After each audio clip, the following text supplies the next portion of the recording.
ಅಧ್ಯಾಯ 1 ಶ್ಲೋಕ 4. ಆತ್ರ ಶೂರಾ ಮಹೇಶ್ವಾಸ ಭೀಮಾರ್ಜುನ ಸಮಾಯುಧಿ ಯುಯುಧಾನೋ ವಿರಾಟಾಶ್ಚ ದ್ರುಪದಾಶ್ಚ ಮಹಾರಥಃ. ಆತ್ರ ಅಂದರೆ ಇಲ್ಲಿ, ಶೂರಃ ವೀರರು, ಮಹಾಯಿಷು ಆಸಹ ಅಂದರೆ ಮಹಾಬಿಲ್ಗಾರರು, ಭೀಮಾರ್ಜುನ ಸಮಃ ಸಮಾನರಾದ, ಯುಧಿ ಅಂದರೆ ಯುದ್ಧದಲ್ಲಿ, ಯುಯುಧನನು, ವಿರಾಟನು ಚ ಅಂದರೆ ಕೂಡ, ದ್ರುಪದಂ ಅಂದರೆ ದ್ರುಪದನು, ಮಹಾರಥಃ ಮಹಾಯೋಧ. ಅನುವಾದ ಬಂದು, ಹೋರಾಟದಲ್ಲಿ ಭೀಮಾರ್ಜುನರಿಗೆ ಸಮಾನರಾದ ಅನೇಕ ವೀರ ಬಿಲ್ಲಾಳುಗಳು ಈ ಸೈನ್ಯದಲ್ಲಿದ್ದಾರೆ.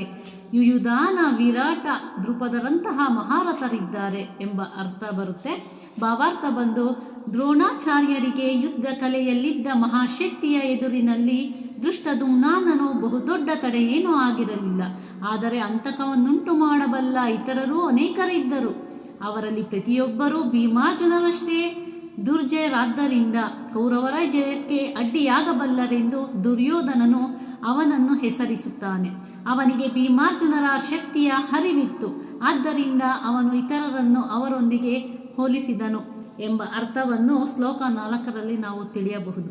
ನಮಸ್ತೆ.